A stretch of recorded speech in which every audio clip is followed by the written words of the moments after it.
Welcome to the History for the Night channel. Here, we dive into the past so you can fall asleep easily and learn something useful. Don't forget to subscribe and hit the like button right away, because by the end of the lecture, you'll be sound asleep. Close your eyes. The story is about to begin. Today, we're going to unravel one of the most complicated and tense conflicts of our time, the standoff between Israel and Iran. The relationship between these two countries has traveled a long road, from close partnership to a deep, almost unsolvable conflict. Not so long ago, Israel and Iran were allies, with no serious disagreements between them, and it seemed like nothing foreshadowed a confrontation. But then everything changed dramatically. The beginning of these profound changes was the revolution in Iran, which completely upended the country's politics and its attitude toward former allies. Two powers that once shared similar goals and common strategic interests in the Middle East suddenly found themselves on opposite sides of the barricades. A real regional Cold War broke out between them, accompanied by covert operations, mutual accusations, and open threats. Since then, relations between Israel and Iran have remained extremely tense. These countries actively compete in politics, security, and military confrontation, regularly finding themselves on the brink of direct conflict. Their conflict has gone beyond just two states and has drawn in other countries, making the Middle East an even more turbulent and unpredictable region. But how exactly did friendship turn into a bitter conflict? What events and actions led to such a serious confrontation, and why did it ultimately erupt into military clashes? To understand this, we need to carefully examine the entire journey that Israel and Iran have taken, from their friendship to their current standoff. The history of relations between Israel and Iran began in a way that is completely different from what one might expect today. For about 30 years after the founding of Israel in 1948, the two countries were strategic partners. Their cooperation covered a wide range of areas, from diplomacy and economics to military operations and intelligence. To understand how this unusual friendship was formed, it's worth taking a closer look at the circumstances that led to the creation of Israel and the emergence of the modern Iranian monarchy. After the end of World War II, the question of establishing a Jewish state in Palestine, which was under British mandate, became critically important. The tragedy of the Holocaust made the creation of a Jewish state a profound moral necessity, and the political pressure from Jewish communities around the world, along with diplomatic support from the leading powers, primarily the USSR and the USA, ultimately led to the United Nations adopting a resolution in November 1947 to partition Palestine into both Jewish and Arab states. However, the Arab countries categorically rejected this decision. Instead, they began preparing for war, hoping to completely destroy the newly established Israel. On May 14, 1948, immediately after the end of the British Mandate, the independence of Israel was officially declared. However, the very next day, the young state faced a massive attack from neighboring Arab countries, Egypt, Syria, Iraq, Transjordan, and Lebanon. This marked the beginning of the First Arab-Israeli War of 1948, also known as the War of Independence. The Israeli army was significantly outnumbered and less equipped. However, thanks to skilled leadership, the dedication of its fighters, mass mobilization of citizens, and decisive counterattacks, it managed to defend its independence and even expand its original territory, achieving a convincing victory. The reason why the Arab state of Palestine was not created was precisely because the Arab countries rejected the partition and attempted to destroy Israel. As a result of losing the war, the Arabs missed the opportunity to establish their own state, and the territories allocated for it were partially taken over by Israel and other countries. For example, Jordan seized the west bank of the Jordan River, and Egypt took control of the Gaza Strip. Around the same time, the Pahlavi dynasty ruled Iran, led by Shah Mohammad Reza. Khomeini, who came to power in 1941 after his father was forced to abdicate as a result of the Allied invasion of Iran during World War II. The young monarch sought to ambitiously modernize his country and turn it into a regional superpower, focused on Western values and cooperation with America and Europe. He saw Arab nationalism as the main threat to his rule and to Iran's territorial integrity, especially given the country's multi-ethnic makeup. Under the Shah, Iran went through a period of large-scale modernization known as the White Revolution, which began in the early 1960s. The monarch carried out agrarian reform, expanded the education and healthcare systems, granted women the right to vote, and actively developed industry using the enormous revenues from oil exports. At the same time, he established an authoritarian regime, brutally suppressing the opposition with the help of the Savak secret police, which was notorious for its cruelty and mass repressions. Iran became one of the first Muslim countries to de facto recognize the existence of the State of Israel as early as 1950. However, this recognition was not official. The reason for refusing official recognition was the position of the Shah's government, which feared a negative reaction from the Islamic clergy and the public, and also sought to maintain good relations with the Arab countries. At the same time, since 1960, Israel had an embassy in Tehran, which operated as a full-fledged diplomatic mission. Their common enemy, Arab nationalism, especially embodied by Egyptian President Gamal Abdel Nasser, brought Israel and Iran significantly closer together during the 1960s.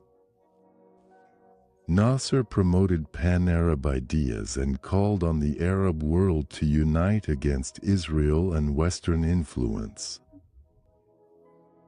Iran, fearing the spread of Arab nationalism into its own territory, provided diplomatic and economic support to Israel, although it officially maintained neutrality. This became most evident after the Six-Day War of 1967, when Israel faced the combined forces of Egypt, Syria, and Jordan. Israel launched a powerful preemptive airstrike, destroying most of the Egyptian Air Force right on their airfields, and then went on to decisively defeat the Arab armies, capturing the Sinai Peninsula, the Gaza Strip, the West Bank, East Jerusalem, and the Golan Heights. After the war ended, and despite the ongoing Arab oil embargo, Iran continued to supply Israel with oil, reliably meeting the Jewish state's vital and essential energy needs. The next major conflict, known as the Yom Kippur War, broke out in October 1973. This time, Egypt and Syria launched a surprise attack on Israel on Yom Kippur, the Jewish holiday, hoping to catch the country off guard. Israel's situation in the first days of the conflict was extremely dire. However, thanks to determination and significant assistance from Western allies, among whom Iran played a key role, Israel managed to stabilize the situation and achieve victory. Iranian oil became vital for Israel during the oil embargo. In addition to economic support, cooperation between Israel and Iran extended to military and intelligence areas. Israeli military instructors trained officers of the Shah's army, and Israeli technology and weapons were used by the Iranian armed forces. The Mossad worked closely with the Iranian Savak, exchanging intelligence on the activities of Arab nationalists in the Middle East. As part of their military cooperation, a secret joint project called Project Flower was carried out in the mid-1970s, during which Israel helped Iran develop advanced anti-ship missiles. In return, Iran supplied Israel with oil and financed these developments. Economic relations were also very strong. Israeli companies participated in building Iran's infrastructure, constructing roads, creating irrigation systems, and helping to modernize agriculture. In exchange, Iran supplied oil to Israel on favorable terms. By the late 1970s, the rule of Shah Mohammad Pahlavi faced serious internal difficulties. Despite successes in economic development and modernization, Iranian society was divided between a wealthy elite close to the Shah and a significant majority of the population who suffered from poverty, corruption, and authoritarianism. The promises of the White Revolution were only partially fulfilled. Many peasants and workers were dissatisfied with the results of the agrarian reform, and the repression by the secret police caused growing resentment. At this time, the elites in Iran were experiencing a serious internal split. On one side, there were the aristocracy, wealthy landowners, military officials, and bureaucrats who were closely connected to the Shah and reaped huge benefits from his regime and cooperation with the West. On the other side were the clergy and representatives of the middle and lower classes, who not only did not benefit from the Shah's reforms, but also actively suffered from the harsh policies suppressing freedom of speech and political dissent. For his part, in the last years of his rule, the Shah became less and less involved in state affairs, preferring a life of luxury and entertainment.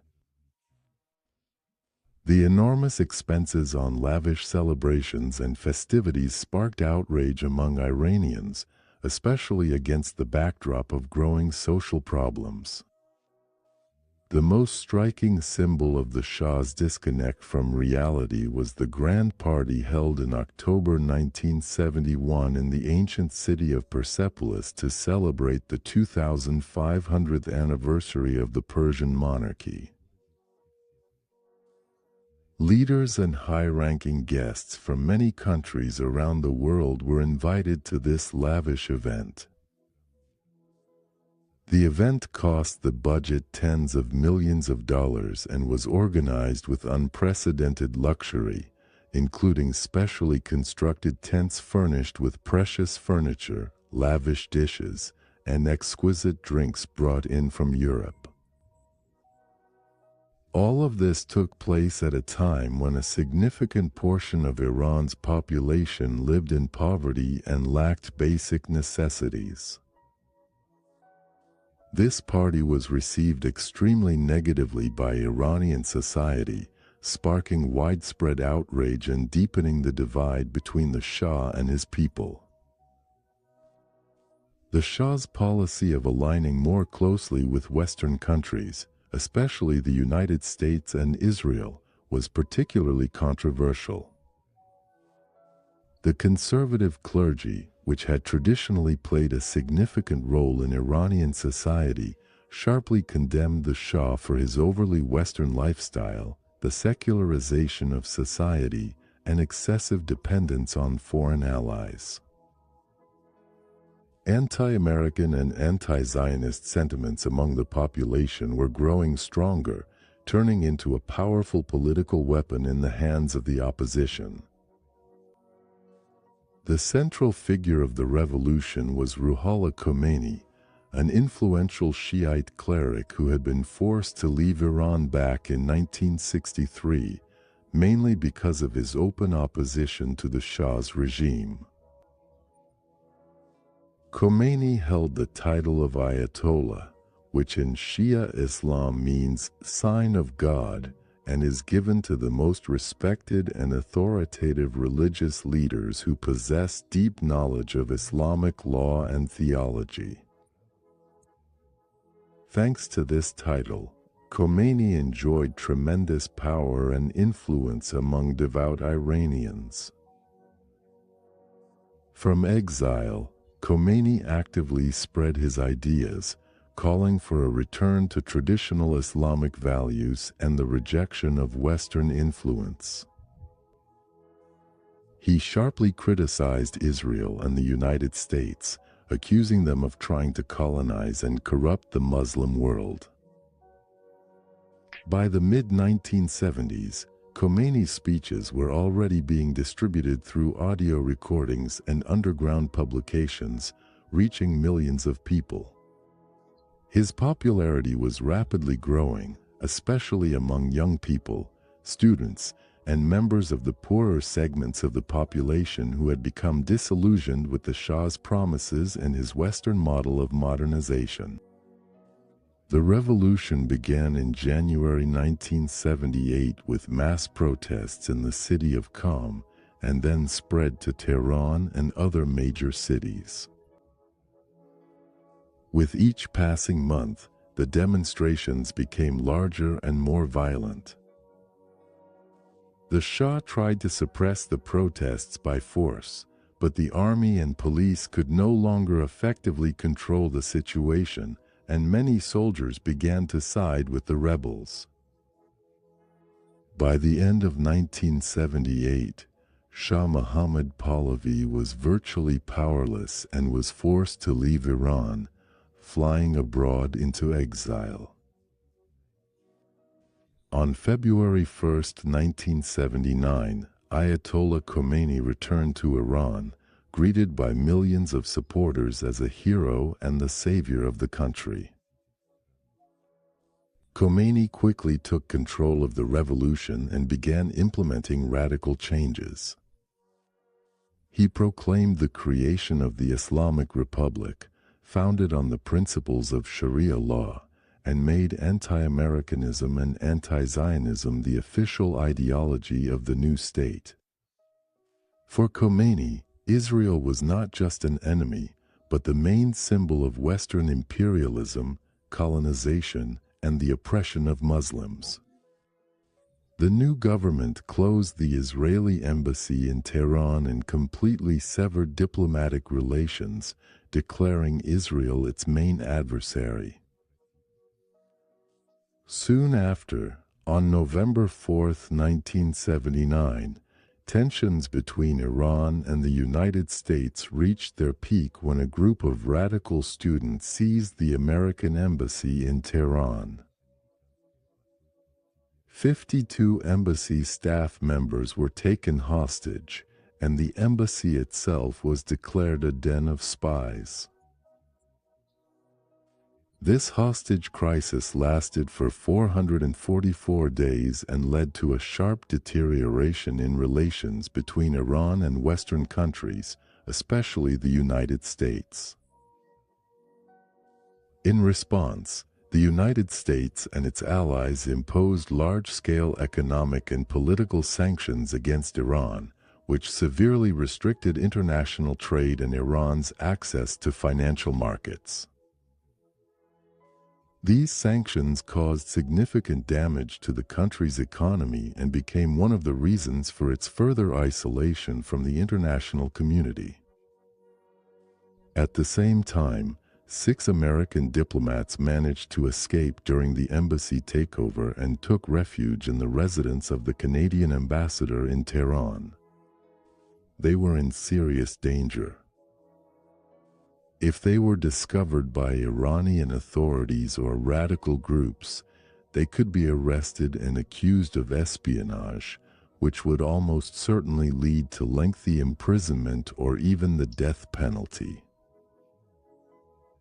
The situation was made worse by the growing anti-American hysteria in the country, which made their position extremely risky. To rescue them, the CIA organized a secret operation called Argo. American agents, posing as Canadian filmmakers, arrived in Iran under the pretense of being a crew shooting a science fiction movie. Using fake passports and the script of a fictional film, the agents successfully smuggled the 6 diplomats out of Tehran. This operation became one of the most successful and well-known in CIA history, and later served as the basis for the famous film Argo. As for the hostages who remained captive, they were only freed after long and difficult negotiations. Algeria played an important role, acting as a mediator between the US and Iran. As a result of these negotiations, the so-called Algiers Accords were signed, which provided for the release of the American diplomats in exchange for a US commitment not to interfere in Iran's internal affairs and the unfreezing of some Iranian assets in Western banks. The hostages were released on January 20, 1981, literally just a few minutes after the new president, Ronald Reagan, officially took office as the 40th president, which was seen as a symbolic end to the crisis. At the same time, large-scale repressions began in the country against supporters of the Shah's regime and anyone suspected of disloyalty to the new authorities. Thousands of people were arrested and executed without a fair trial. Even more were imprisoned for many years. The repressions affected not only former officials, military personnel, and civic agents, but also members of the intelligentsia, secular cultural figures, journalists, supporters of leftist and liberal movements, and even ordinary citizens accused of crimes against Islam. Many arrests were carried out without any charges being filed, and people simply disappeared into prisons and basements, becoming victims of revolutionary terror that continued for several years after the revolution. Ayatollah Khomeini also severely restricted many personal and civil liberties. Political parties and organizations that did not support the Islamic ideology were banned in the country, and strict censorship was imposed on the press and media. Newspapers, magazines, and TV channels that criticized the regime or promoted Western values were shut down. Bans also extended to Western music, movies, dancing, and other forms of entertainment that the clergy considered immoral or un-Islamic. Women lost many of their rights and freedoms. A mandatory Islamic dress code was introduced, and any form of protest against the new rules was harshly suppressed by the police and Islamic Revolutionary Guards. The education system was restructured according to religious norms, and any form of dissent was brutally persecuted. Israel's reaction to these events was extremely alarming. Losing Iran as a key ally in the Middle East was a real and significant geopolitical shock for the country's leadership. Israel lost not only a reliable partner in the region, but also an important supplier of oil and an ally in military and intelligence matters. Israel's political leaders watched with concern as the Iranian regime became more radicalized and realized that a powerful and aggressive adversary had now emerged in the Middle East, ideologically committed to the destruction of the Israeli state. Thus, the Islamic Revolution in Iran forever changed the political landscape of the region and completely upended the relationship between Israel and Iran, turning them from allies into bitter enemies. After 1979, relations between Israel and revolutionary Iran seemed to be broken off for good. The new Iranian leadership made hatred of Israel its core ideology, declaring it the main enemy. It would seem that after such a turn of events, cooperation between the countries was completely impossible. However, soon one of the most brutal conflicts in the Middle East broke out, the Iran-Iraq War, which, paradoxically, brought the two enemies closer together again, albeit briefly. The war began on September 22, 1980, when Iraqi troops led by Saddam Hussein invaded Iranian territory. There were several reasons for the outbreak of the conflict. On one hand, Hussein sought to take advantage of the chaos and political instability in Iran after the revolution, hoping for a quick capture of the oil-rich Khuzestan province, which was predominantly populated by Arabs. On the other hand, he feared the spread of the Islamic Revolution to neighboring Arab countries, including Iraq itself, where there was a large Shiite majority. Thus, Saddam viewed the invasion as a preemptive strike aimed at protecting his own regime. At first, Iraq managed to achieve significant successes, quickly advancing into Iranian territory. However, after just a few months, it became clear that there would be no quick victory. The Iranians put up fierce resistance, mobilized a huge number of volunteers, including young men and teenagers, and gradually pushed the Iraqis back, launching their own offensive operations. Amid the ongoing heavy fighting and massive losses on both sides, Israel found itself in an unexpected situation. On one hand, revolutionary Iran remained a staunch opponent of Israel and openly declared its intention to destroy the Jewish state. On the other hand, Saddam Hussein's regime also posed a serious threat. Iraq had a powerful army, was actively arming itself with Soviet weapons, and was financed by many Arab countries that were openly hostile to Israel. It was precisely this paradox that led Israel to secretly support Iran.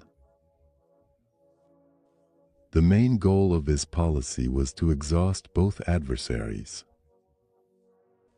It was in Israel's interest for these two powerful and hostile states to keep each other in check for as long as possible in a grueling conflict.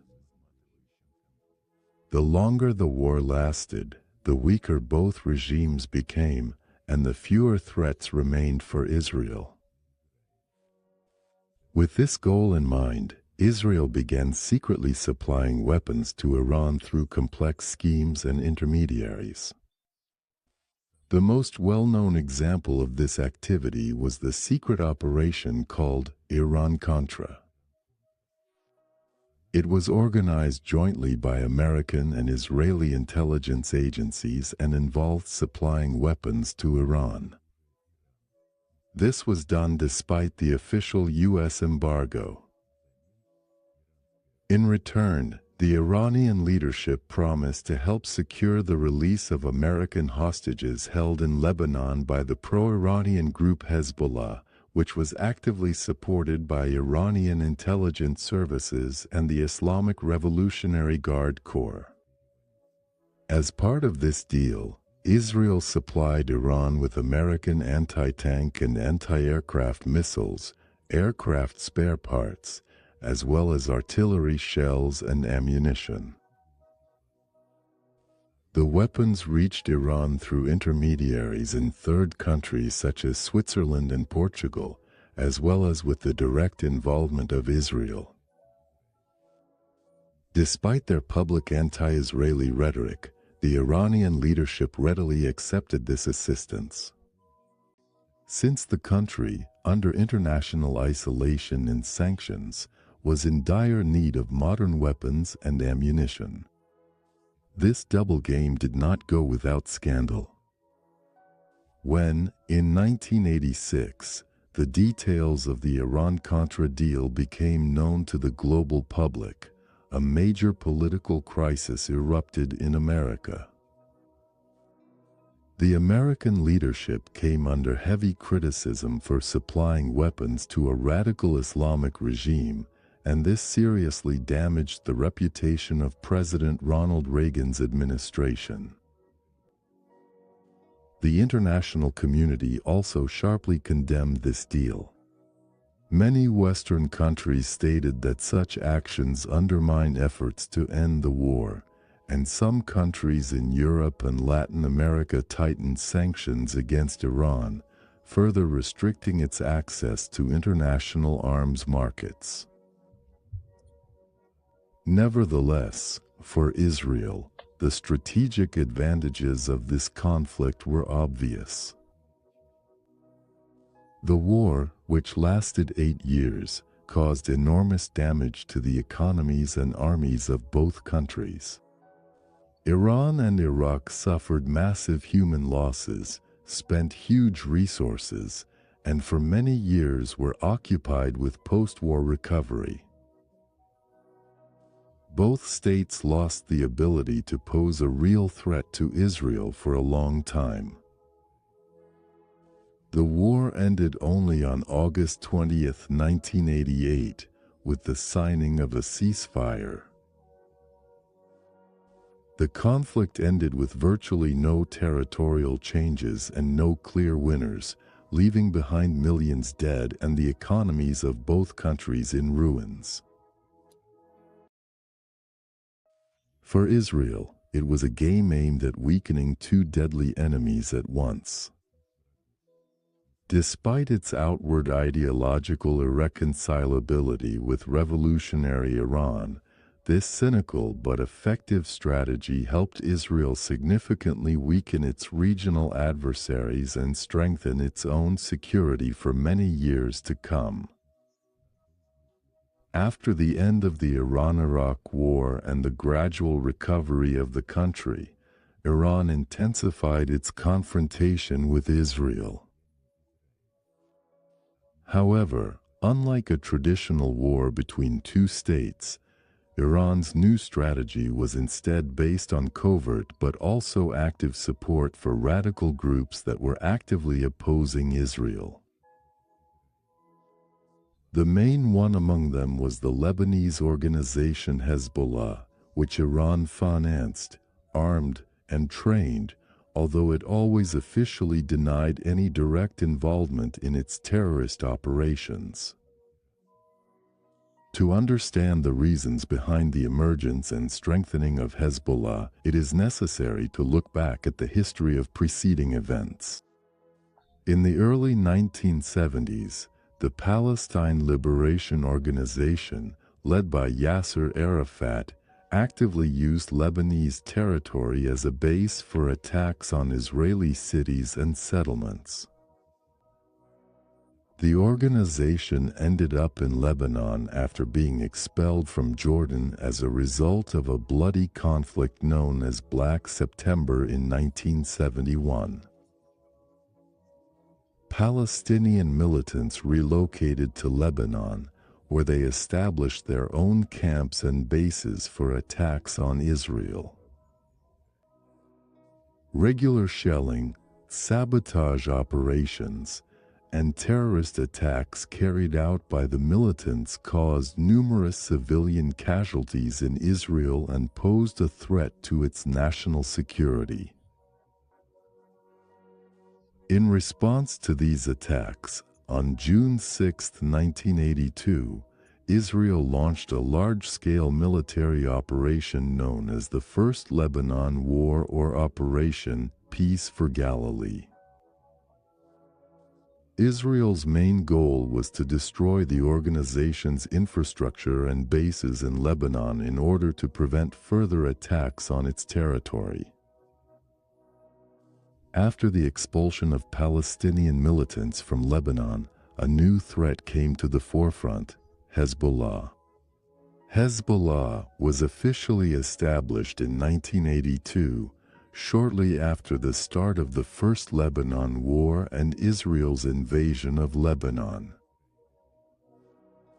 The Iranian Islamic Revolutionary Guard Corps, whose units were present in Lebanon, provided direct assistance in the formation of Hezbollah. From the very beginning of its existence, Hezbollah declared its complete rejection of Israel and its presence on Lebanese territory, making the fight against it its main objective. This was entirely in line with the ideological stance of Iran, which saw Israel as a symbol of Western influence in the Middle East and the main adversary of the Islamic Revolution. For Iran, choosing Hezbollah as the main tool in the fight against Israel was driven by several reasons. First, Lebanon is geographically right on Israel's borders, making it an ideal platform for putting pressure on the Jewish state. Second, Hezbollah enjoyed broad support among the Shia population in southern Lebanon, which allowed the organization to wage an effective asymmetric war, suffering minimal losses while inflicting damage on the Israeli army. Third, by using Hezbollah, Iran gained the ability to strike at Israel while avoiding direct military confrontation and maintaining the appearance of not being involved in specific terrorist attacks and armed operations. In the 1990s, Hezbollah turned into a powerful military force, regularly carrying out attacks against Israeli troops in southern Lebanon. The clashes were fierce, which led to Israel being drawn into a prolonged and extremely exhausting conflict. Hezbollah's main tactics became mortar and rocket attacks, sabotage operations against border posts, and ambushes on patrols. In addition, Hezbollah actively used the kidnapping of Israeli soldiers, which caused a strong public outcry and made the situation more complicated for Israel on the international stage. These ongoing hostilities continued until May 2000, when Israel, realizing the ineffectiveness and extremely high cost of its presence in the southern part of the country, finally withdrew its troops. Despite the withdrawal, clashes did not stop completely. Hezbollah continued to periodically attack Israel's border areas, and Israel responded with targeted operations and airstrikes. However, in addition to actions in Lebanon, a blow was struck far beyond the Middle East as well. On March 17, 1992, terrorists carried out a powerful explosion near the Israeli embassy building in Buenos Aires. As a result, 29 people were killed and more than 200 were injured. 2 years later, a second major terrorist attack took place in the Argentine capital, this time targeting the Jewish Cultural Center building. 85 people were killed in the explosion, and the number of injured exceeded 300. Investigations by Argentine and international intelligence agencies, including those from Israel and the United States, unequivocally pointed to the involvement of Iran and Hezbollah. According to the investigation, the direct perpetrators of the attacks were Hezbollah militants, while the organizers and masterminds were high-ranking officials from Iranian intelligence services and the Islamic Revolutionary Guard Corps. The Argentine authorities issued international arrest warrants for a number of high-ranking Iranian officials, accusing them of involvement in organizing these terrorist acts. Tehran categorically and firmly denied all accusations, officially stating that they were baseless and politically motivated, intended to discredit Iran on the international stage. The Iranian authorities have never admitted any involvement in these terrorist attacks and have rejected all accusations of supporting international terrorism. Nevertheless, these events have indeed significantly reinforced Iran's international reputation as a state that actively supports terrorist groups and uses terrorism to achieve its political goals. Despite Iran's categorical denials, international condemnation and sanctions pressure on Tehran have increased significantly. Iran's expansion of influence in the region was not limited to Lebanon and its cooperation with Hezbollah. As early as the early 1990s, Tehran began actively supporting another radical organization opposing Israel, Palestinian Hamas. The reason for the rapprochement between Iran and Hamas was their shared interest in disrupting the peace talks initiated by the international community in the early 1990s. In October 1991, a major international conference was held in Madrid, where Israel sat down at the negotiating table with Arab countries and Palestinian representatives for the first time. The main issue was finding a solution to the long-standing conflict between Israel and the Palestinians. The main representative of the Palestinians at the negotiations was the Palestine Liberation Organization, which we already know, led by Yasser Arafat. For a long time, they were based in Tunisia and sought to establish a Palestinian state alongside Israel. However, the radical Palestinian movement Hamas, founded in the Gaza Strip in 1987, was strongly opposed to peace negotiations. Hamas considered the negotiations a betrayal and demanded the complete destruction of Israel. Because of these radical views, there were serious conflicts and rivalry between Hamas and the Palestine Liberation Organization for the support of the Palestinian people. After the Madrid conference, peace negotiations continued, and in 1993, the famous Oslo Accords were signed between Israel and the organization. According to these agreements, the Palestinians were supposed to gradually gain control over the Gaza Strip and some parts of the West Bank, with the prospect of eventually creating their own state alongside Israel. But the process was difficult. The Palestinians were dissatisfied with the slow pace of transferring territories, while Israel accused the Palestinians of not doing enough to combat terrorism. Hamas immediately refused to accept the Oslo Accords and decided to disrupt the peace process. In 1992, Hamas leaders secretly traveled to Tehran to seek support from Iran.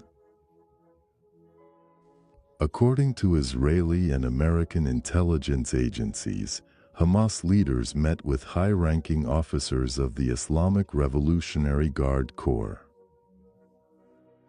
During the talks in Tehran, it was decided that Iran would become an important ally of Hamas, providing the movement with financial, ideological, and political support. At the same time, it should be noted that Iran has never officially acknowledged directly funding or arming Hamas. The Iranian authorities have always avoided making direct statements about specific assistance in carrying out terrorist attacks, although they have publicly expressed solidarity and openly supported Palestinian movements, calling them resistance movements against occupation.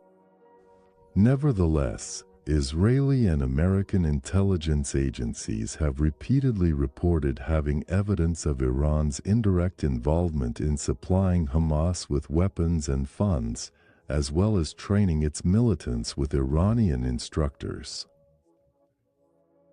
As a result of the support that Hamas began to receive, its influence and military capabilities increased significantly.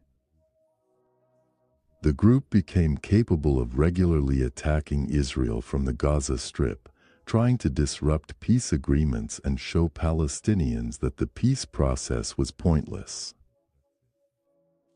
The situation in the Palestinian territories was becoming increasingly tense, and hopes for peace were gradually fading.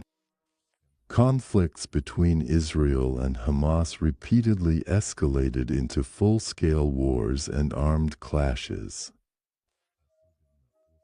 The confrontation became especially intense in the early 2000s, when the Gaza Strip came completely under Hamas control, and its armed groups began regularly shelling Israeli territory with rockets supplied through external assistance.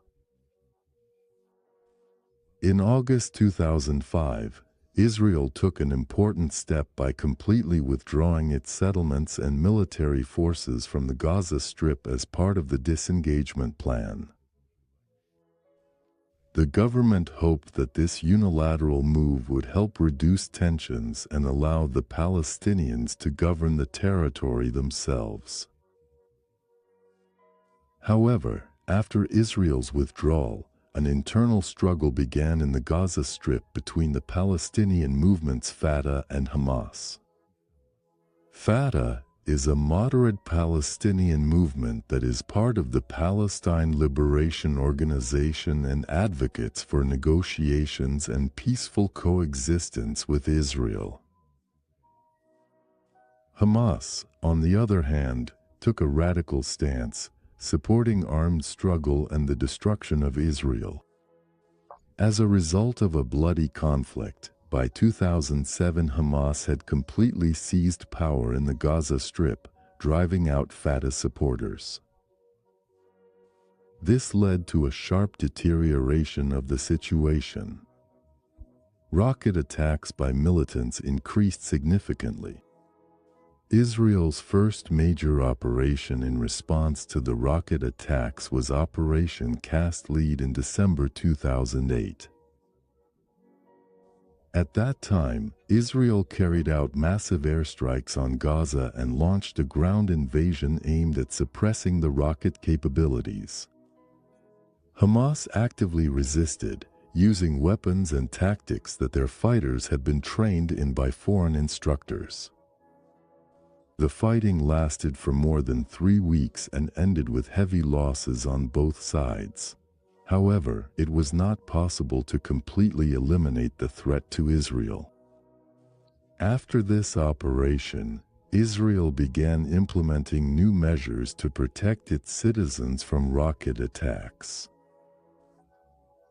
One of the main ones was the Iron Dome missile defense system, which was first put into operation in 2011.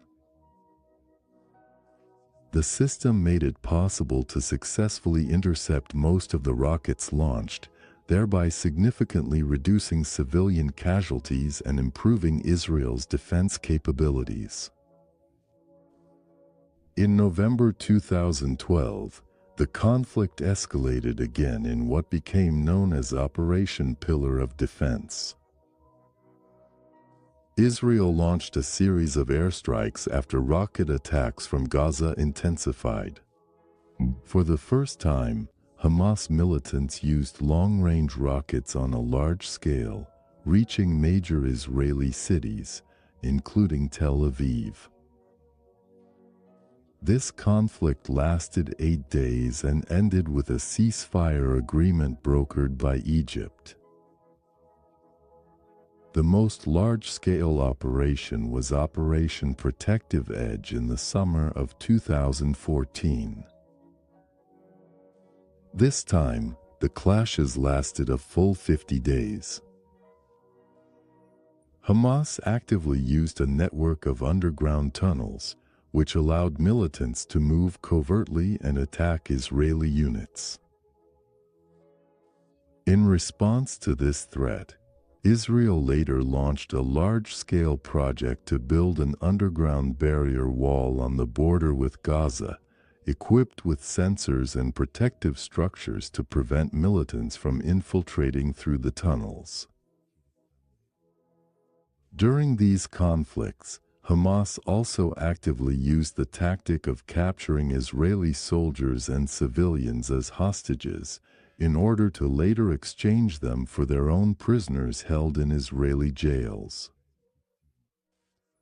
The most well-known example was the exchange in 2011, when Israeli soldier Gilad Shalit, who had been captured in 2006, was traded for 1,027 Palestinian prisoners. In May 2021, another serious escalation of the conflict occurred, known as Operation Guardian of the Walls. Hamas and other groups fired more than 4,000 rockets at Israel over the course of 11 days of conflict. Israel responded with massive airstrikes, destroying Hamas infrastructure and other military targets. The Iron Dome system once again proved its effectiveness by intercepting most of the rockets launched, saving many civilian lives in Israel. The most recent major confrontation to date was the war in Gaza, which began with a large-scale attack by Hamas on Israel on October 7, 2023, recently. On that day, Hamas militants broke through en masse into Israeli territory, capturing and killing civilians, and carried out brutal attacks on residents in border towns. Israel responded with a massive military operation in Gaza, which led to widespread destruction and a huge number of casualties. This tragic conflict continues to this day. Another surge of tension was the civil war in Syria, which began in 2011 and quickly escalated into a large-scale and devastating regional conflict. The war started with mass protests by Syrian citizens against the dictatorial regime of President Bashar al-Assad, who brutally suppressed the popular unrest.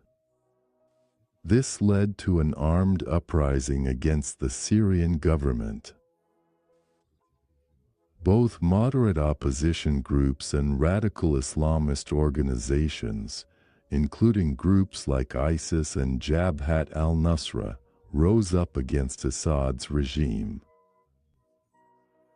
The conflict soon escalated into a complicated and bloody war with many opposing sides and active intervention from foreign countries such as Russia, America, Turkey, Saudi Arabia, Iran, and Israel. For Iran, Syria had been a strategically important ally for several decades. It was the Syrian regime of Bashar al-Assad, following in his father's footsteps, that provided Iran with a direct land route for supplying weapons and ammunition to Hezbollah in Lebanon. This gave Tehran a unique opportunity to strengthen its influence in Lebanon and right on Israel's borders. When the civil war began in Syria, Iran was quick to provide massive support to Assad's regime. Tehran sent thousands of fighters from the Islamic Revolutionary Guard Corps to Syria, and also organized the transfer of numerous Shiite militias from Iraq, Afghanistan, and Pakistan into the country. Iran also built dozens of military bases and weapons and ammunition depots on Syrian territory, actively strengthening its presence and influence in the region. For Israel, these developments were extremely alarming. The Iranian military presence in Syria meant that Iranian troops and their allies were now directly on the borders of the Jewish state, threatening the security of its northern regions.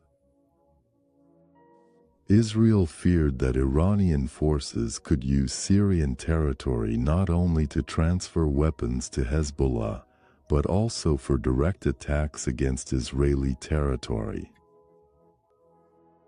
In response, Israel decided to take active measures and strike Iranian targets in Syria. Starting in 2013, Israel regularly carried out airstrikes on Iranian bases and weapons depots within Syrian territory. The goal of these operations was to prevent the establishment of a strong Iranian foothold near its borders and to stop the transfer of modern weapons into the hands of Hezbollah militants. Israel's attacks were systematic and highly precise, and often Iran tried not to publicize the extent of the damage inflicted. Syria became the main battleground between the two powers, primarily because Iran had established its largest military foothold outside its own borders there. Israel saw this as an unacceptable threat to its national security and openly declared that it would not allow Iran to entrench its military presence in Syria. By 2015, the number of Israeli airstrikes had already reached the hundreds, resulting in the destruction of numerous Iranian military facilities and munitions on Syrian territory. At the same time, Syria, weakened by a prolonged internal conflict, was unable to effectively counter Israel's actions and thus became a kind of arena for the ongoing confrontation between Iran and Israel.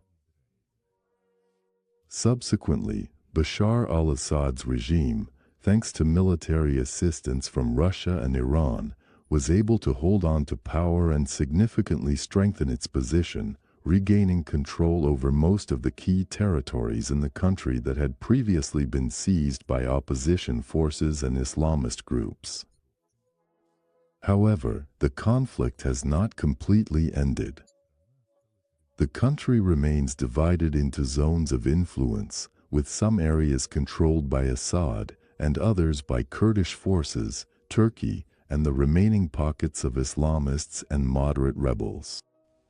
Millions of Syrians became refugees, the infrastructure was destroyed, and Syria became a battleground for conflict among foreign powers. Thus, the civil war in Syria not only worsened the humanitarian catastrophe in the country, but also became a key element in the confrontation between Israel and Iran, making the region even more unstable and explosive. Another front of escalation was the conflict in Yemen, which began in 2015 and continues to this day. The conflict in Yemen flared up between the country's internationally recognized government and the Houthi rebel movement, which represents the predominantly Shia population of northern Yemen. The Houthis sought to establish their own rule in the country and launched an offensive, capturing Yemen's capital, Sana'a. Very soon, the civil war turned into a regional conflict, as a Saudi-led Arab coalition intervened on the side of the government, while the Houthis received active support from Iran. For Iran, supporting the Houthis was of strategic importance.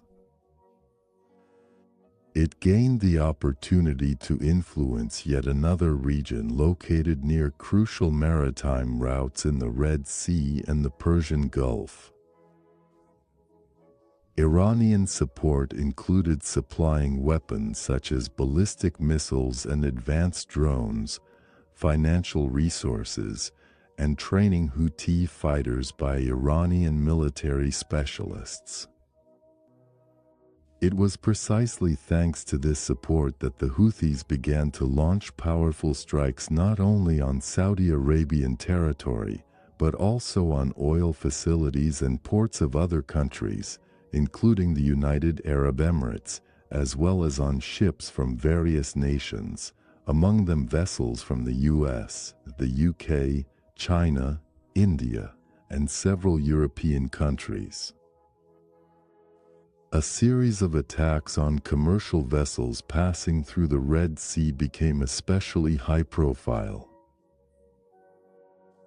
The Houthis seized ships, such as the Galaxy Leader, and held their crews hostage, which caused significant concern within the international community.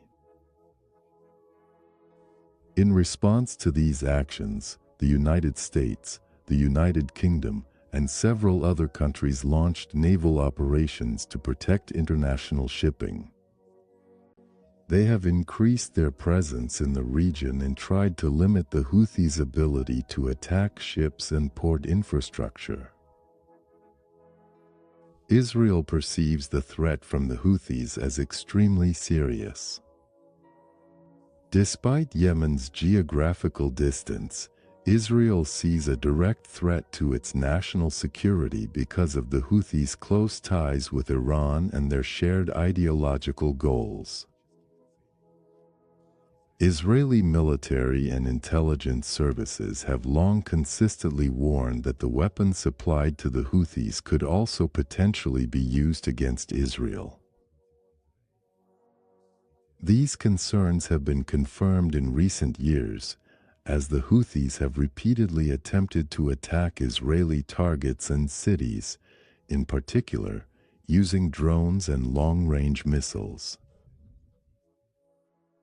Subsequently, such incidents became more frequent, and in April 2025, the Houthis struck Ben Gurion Airport in Tel Aviv, causing infrastructure damage and a temporary suspension of air traffic.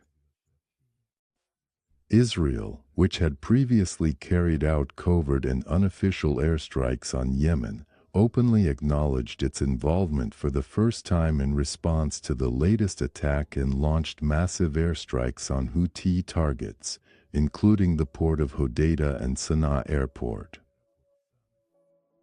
Also, in June 2025, Israel used its naval forces for the first time, carrying out an open attack on the port, which was an unprecedented move in this conflict. Thus, for Israel, the conflict in Yemen became another link in the long chain of confrontation with Iran, expanding the front of the struggle and creating new threats to national security. Today, Yemen has become yet another hotspot on the map of the Middle East, directly affecting Israel's security and global stability at sea and in the region as a whole. But the confrontation between Iran and Israel was waged not only openly, with the use of missiles and airstrikes, but also more covertly, through modern technologies, cyber attacks, and complex intelligence operations.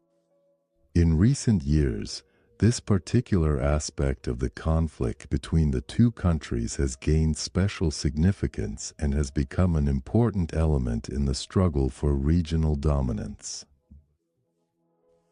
One of the first and most well-known operations of this kind was the cyber attack using the computer virus Stuxnet. This virus was first discovered in June 2010, when it struck uranium enrichment centrifuges at a secret nuclear facility in Iran. The virus was so complex and advanced that it was able to physically damage the centrifuges by making them spin at critical speeds, causing serious harm to Iran's nuclear program and setting its development back by at least several years. It was later revealed that Stuxnet was the result of a carefully planned and highly sophisticated joint operation by the intelligence agencies of Israel and the United States, aimed at slowing down Iran's nuclear program. Another significant cyber weapon used against Iran was the Flame virus, which was discovered in 2012. This virus turned out to be even more complex and sophisticated than Stuxnet. It was designed for covert and long-term espionage. Flame collected classified information, secretly recorded conversations through built-in computer microphones, intercepted messages and documents, took screenshots of screens, and sent all of this to remote intelligence servers. Cybersecurity experts concluded that the Flame was also developed by Israeli and American intelligence agencies for ongoing surveillance of Iran and its military developments. In addition to cyber attacks, Israel also carried out active and risky intelligence operations on Iranian territory itself.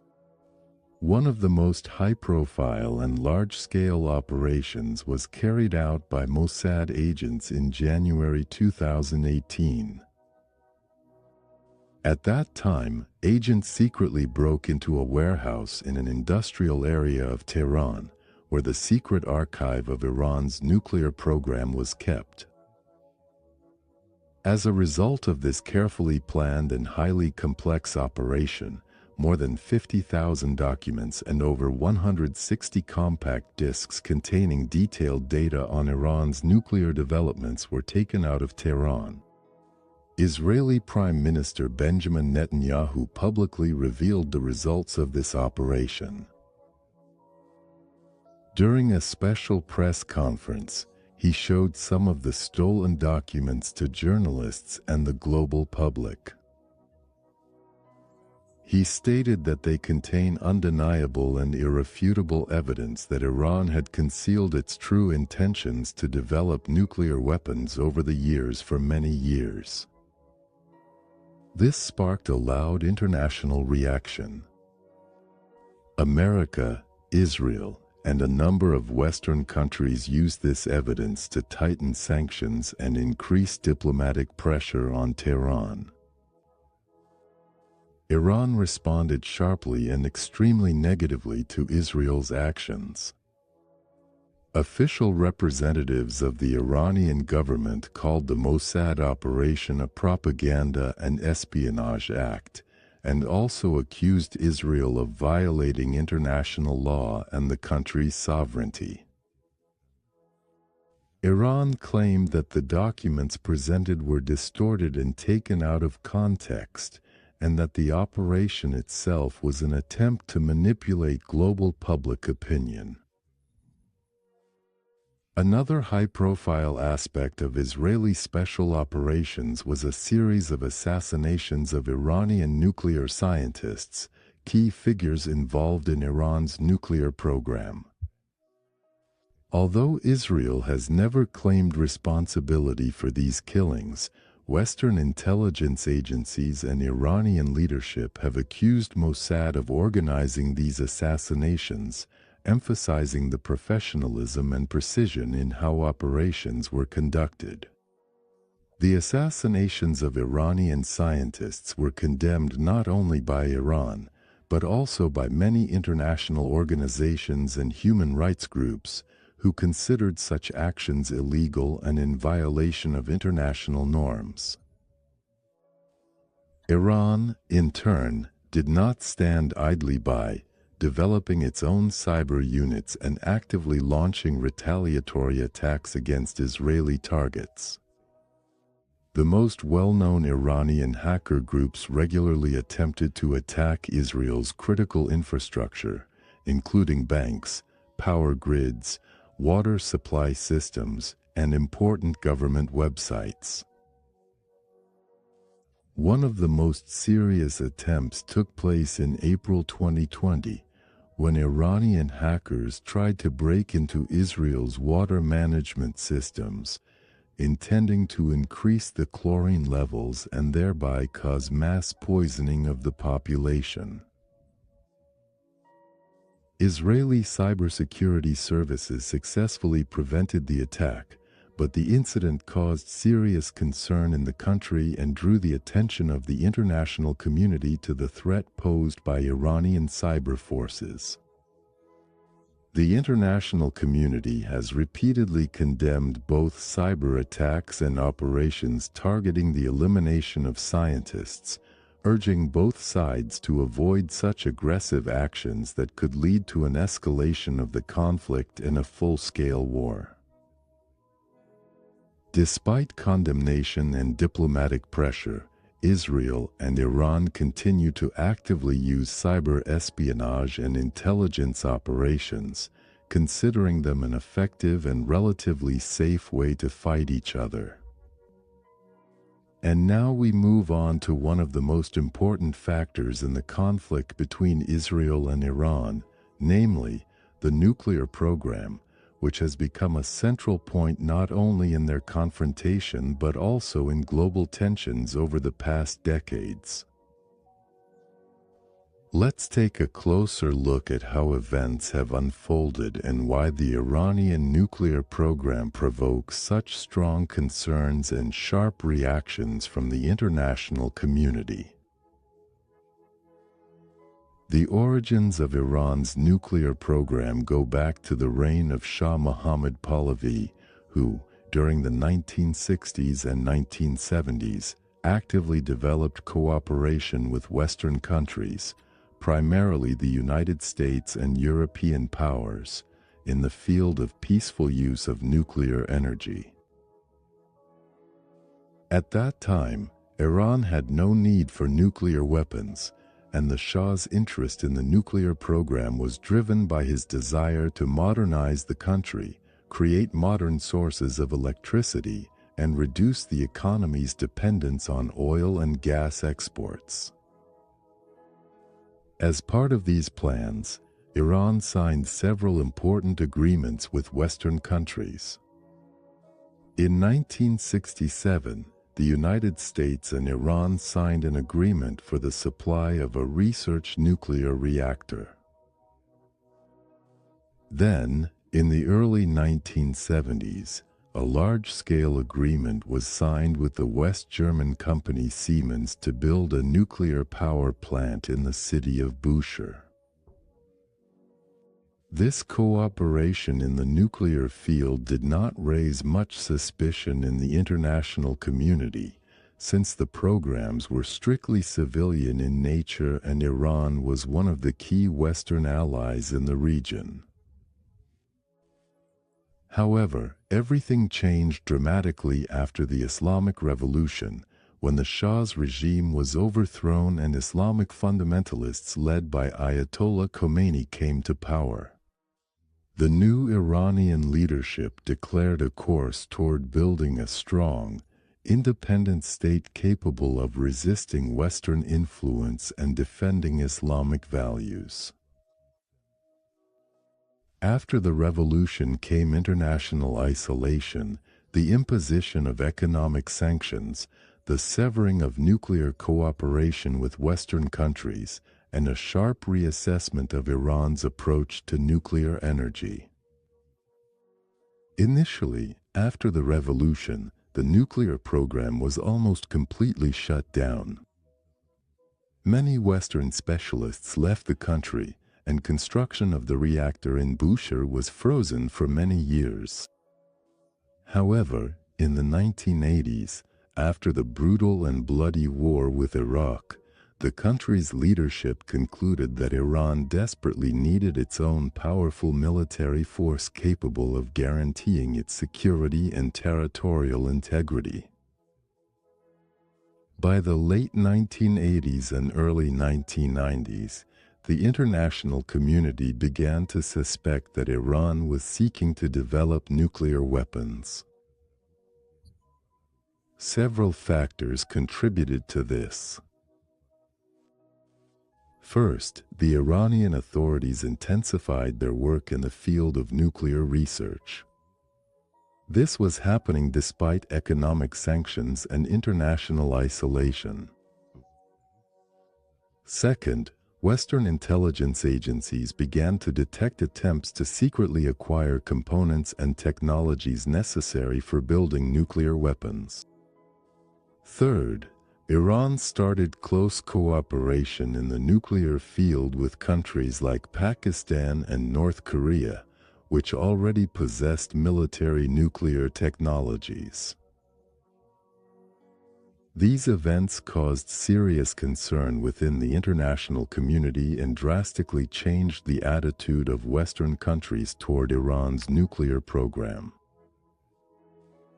Since the early 1990s, Iran's nuclear project was no longer seen as purely peaceful. And it was during this period that a global consensus emerged that Iran's nuclear program had become a serious threat to international security. In the early 2000s, the situation surrounding Iran's nuclear program escalated sharply, reaching a global scale.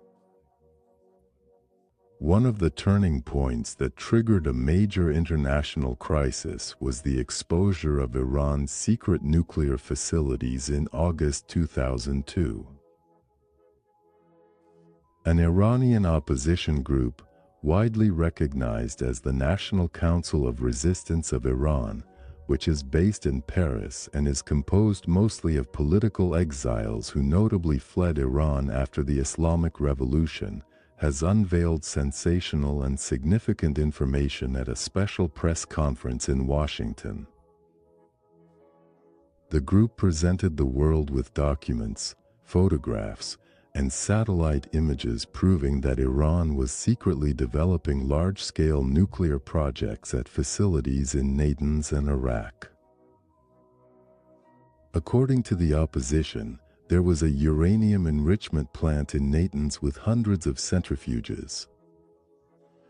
And in Iraq, a heavy water reactor was being built, capable of producing plutonium that could be used for military purposes. The revelation caused a huge international outcry. It marked the beginning of a major diplomatic crisis, since Iran had repeatedly assured the international community that its nuclear program was purely peaceful. The new information completely destroyed trust in Tehran's official statements. The International Atomic Energy Agency, or IAEA, quickly launched an investigation, demanding explanations from Iran and immediate access to the secret facilities. The first inspections, which began in 2003, confirmed many of the Western countries' concerns. Iran was indeed engaged in developments that could be used for military purposes. The reaction of the international community was tough and uncompromising. In 2006, the Security Council unanimously adopted its first resolution imposing sanctions against Iran. It contained demands for Iran to immediately halt uranium enrichment and to shut down all activities that could lead to the creation of nuclear weapons. When Iran ignored these demands, the pressure of sanctions increased year after year. The sanctions affected almost every aspect of Iranian society: the banking sector, the oil industry, arms trade, and also imposed restrictions on the movement and assets of high-ranking Iranian officials. The United States was especially active in pushing for sanctions and the international diplomatic isolation of Iran. Israel, in turn, declared that Iran's nuclear program is an existential threat to the Jewish state and announced that it is prepared to use any means necessary to prevent Tehran from acquiring nuclear weapons. In the United States, the administration of President George W. Bush and later the administration of Barack Obama took a hardline stance, calling Iran the main security threat not only in the Middle East, but in the entire world. American officials repeatedly stated that Iran acquiring nuclear weapons could trigger a new arms race and destabilize the entire region. From that moment on, the issue of Iran's nuclear program became a central element of global diplomacy and international security. All the following years, up until 2015, were filled with intense negotiations, threats of military action, and the constant tightening of sanctions, which led to a deep economic and political crisis within Iran. By the mid-2000s, the situation surrounding Iran's nuclear program had become almost hopeless. Iran stubbornly continued to develop its technologies, ignoring international sanctions and diplomatic pressure. Tensions were rising, the threat of war was becoming more and more real, and the international community was searching for any way out of this crisis. After long and difficult negotiations that lasted almost 2 years, a truly historic deal was reached on July 14, 2015.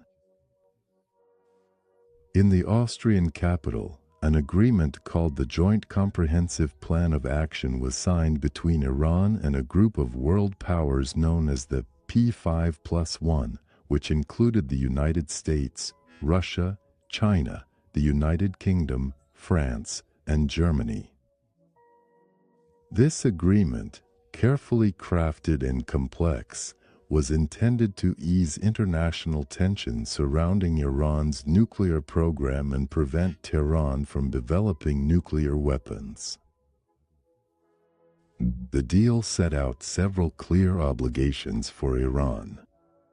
First and foremost, Tehran was required to significantly limit its nuclear activities. This meant reducing the number of active centrifuges from 19,000 to about 6,000.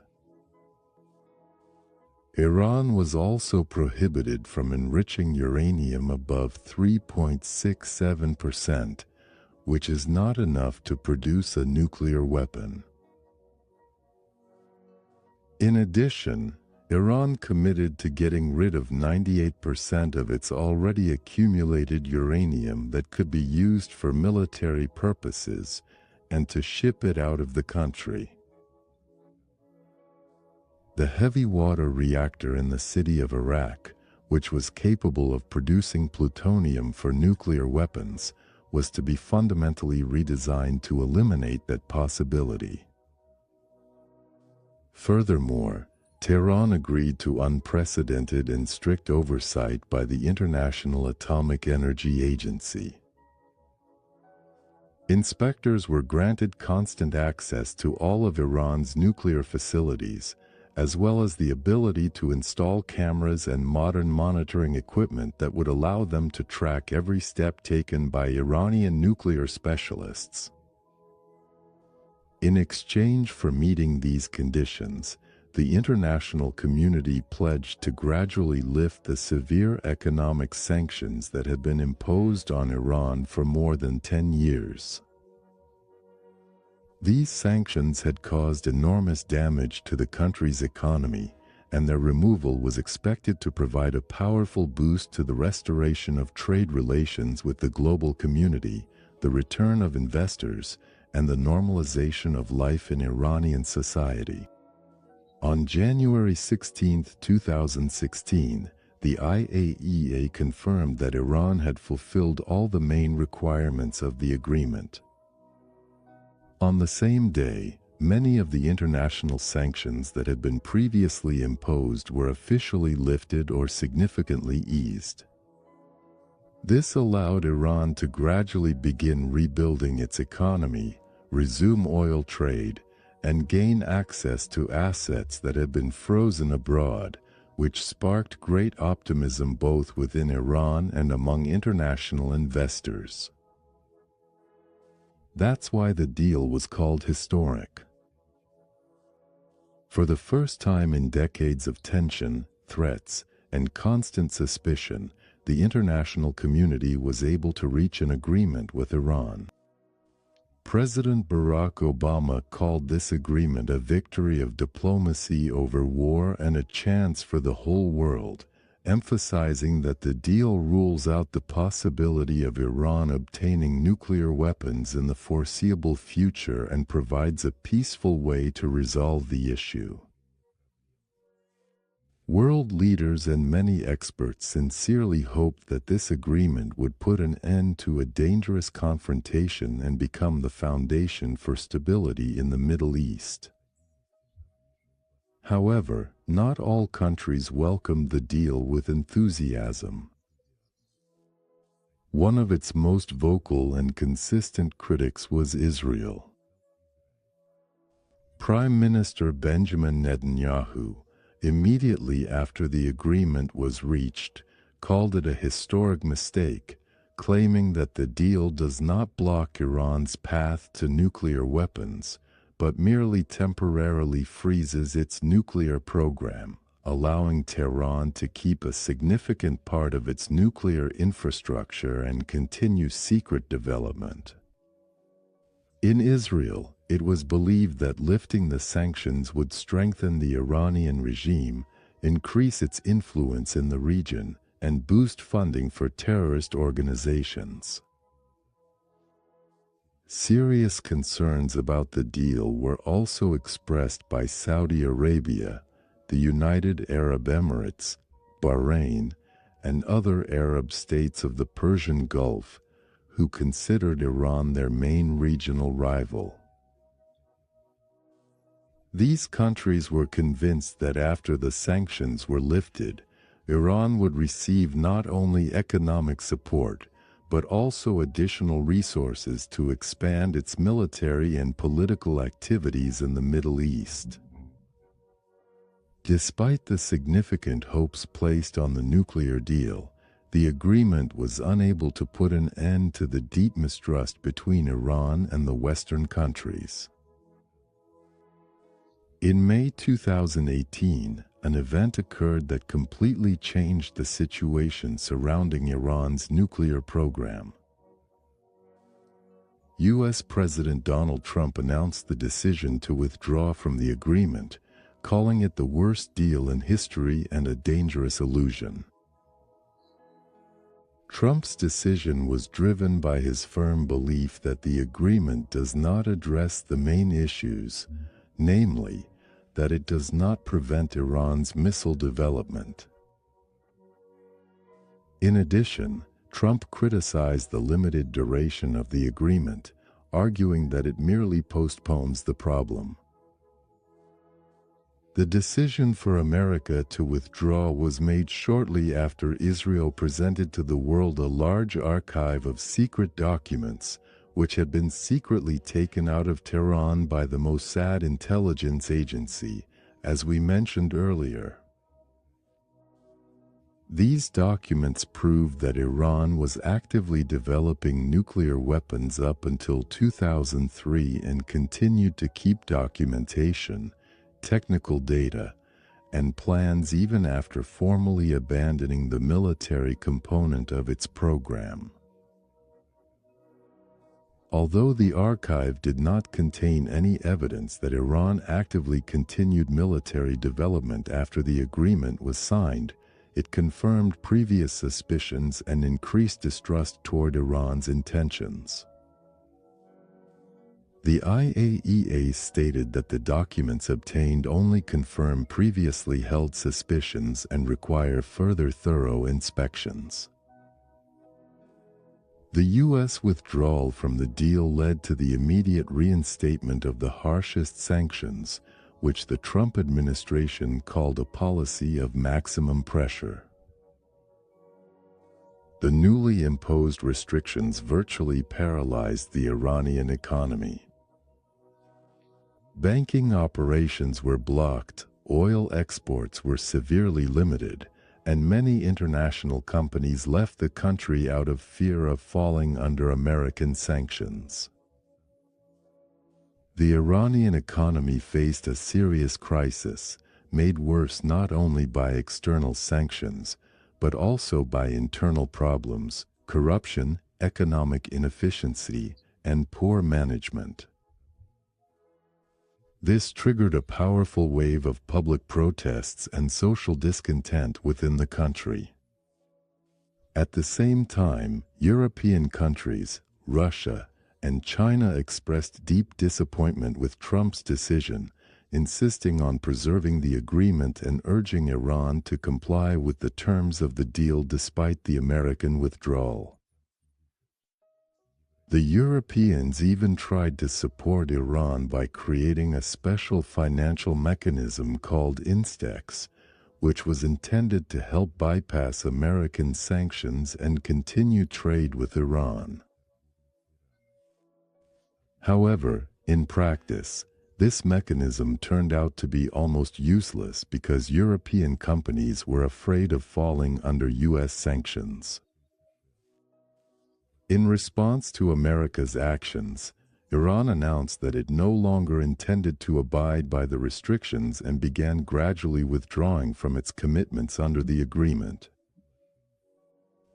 In January 2021, Iran resumed enriching uranium up to 20%, which caused serious concerns in the international community, as this brought the country much closer to the technical threshold for producing weapons-grade uranium.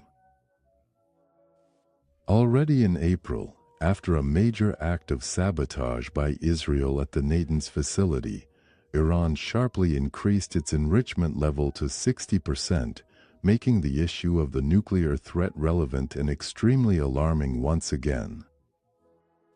Western countries, including European states, Russia, and China, expressed deep concern and once again actively called on Iran to return to the negotiating table and fully comply with the terms. However, the calls had no serious effect, and the situation continued to deteriorate.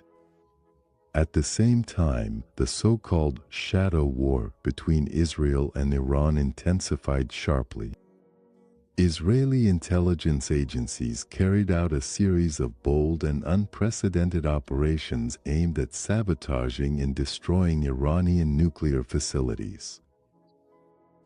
Among the most high-profile incidents was a series of mysterious explosions at the Natanz nuclear facility, which caused serious damage to Iranian centrifuges and slowed down the facility's operations. This was followed by another large-scale act of sabotage, which caused a massive power outage and damaged equipment. Israel did not officially claim responsibility for these incidents. However, global intelligence agencies and experts were convinced that the Israeli intelligence agency Mossad was behind the attacks. Iran responded to these acts of sabotage with threats and attempts to attack Israeli facilities and infrastructure using its own hacker groups. Thus, since 2019, the crisis surrounding Iran's nuclear program has sharply escalated once again. And finally, we move on to the most current events and the sharp escalation in the Middle East, which has arguably become the most dangerous and tense period ever. However, before describing the current strikes and retaliatory actions by both sides, it's important to understand how the situation developed right before this and why things reached such a critical level. On March 7, 2025, U.S. President Donald Trump sent a personal letter to Iran's supreme leader. In the letter, Trump proposed to immediately start new nuclear negotiations while putting forward extremely tough conditions. Specifically, the United States demanded the complete and irreversible dismantling of Iran's entire nuclear program and the immediate cessation of any uranium enrichment. In addition, Iran was required to completely stop supporting all of its regional proxy groups within 2 months. If Iran agreed, the United States promised to lift all economic sanctions, normalize relations with Iran, and grant access to frozen assets and Iranian oil exports. A 60-day ultimatum was also set. In April and May of 2025, a new round of negotiations took place. The talks were held behind closed doors through intermediaries, with the parties in separate rooms, highlighting just how tense the situation was. Iran, for its part, proposed a 3-stage compromise plan. Iran agreed to temporarily lower its uranium enrichment level to that specified in the 2015 agreement under close IAEA supervision. In exchange, Iran demanded a partial lifting of sanctions. In the second stage, the plan called for a complete halt to enrichment above the civilian level and the adoption of an additional IAEA protocol that would significantly expand inspectors' rights. In response, the United States was supposed to unfreeze Iranian assets and allow the free export of oil. In the third stage, Iran committed to transferring its already accumulated highly enriched uranium to a third country, completely alleviating the concerns of the international community. However, Donald Trump took an extremely hardline stance, categorically stating that he would not accept any uranium enrichment in Iran at all, considering this point to be the key condition for any new deal. As a result, the negotiation process became significantly more complicated and practically reached a deadlock. Nevertheless, both sides still left the door open for further dialogue. But the decisive blow to the negotiations was dealt by Israel's attack. It was after this incident that the next planned round of talks was cancelled, when the deadline for the ultimatum expired without any agreement being reached. Israel began to act immediately. On June 13, 2025, Israel launched a military operation of unprecedented scale, codenamed "The People Like a Lion." On the first day, Israeli forces carried out airstrikes and drone attacks on more than 100 Iranian military and strategic targets, including nuclear facilities and Natan's military bases, as well as key infrastructure and military sites in the capital, Tehran. That same day, a series of daring assassinations of high-ranking Iranian officials and scientists was carried out. Among those killed were top members of the Islamic Revolutionary Guard Corps, as well as leading Iranian nuclear experts. Iran's response was not long in coming. Already the day after the Israeli strikes began, Iran launched a massive retaliatory attack. More than 150 ballistic missiles and about 100 combat drones were sent toward major Israeli cities. As a result, not only military, but also civilian targets were hit. The Israeli air defense system managed to intercept a significant portion of the missiles and drones, but it was impossible to completely prevent casualties and destruction. The international response was immediate and extremely harsh. The European Union, Russia, China, and the United Nations called on both sides to immediately cease hostilities and return to diplomatic negotiations, stating that there is a serious risk of the conflict escalating into a full-scale war, the consequences of which could become global. Donald Trump himself once again addressed Tehran, emphasizing that the conflict could be quickly ended if Iran immediately accepts the conditions proposed by America and comes to the negotiating table. Trump stated that the door to diplomacy remains open, despite the ongoing hostilities. We will find out how this conflict ends very soon. All we can do is hope for a swift and peaceful resolution to the situation. Thank you for watching. If you found this interesting, be sure to subscribe to the channel, give it a like, and leave your comments. There are many more interesting topics and stories ahead.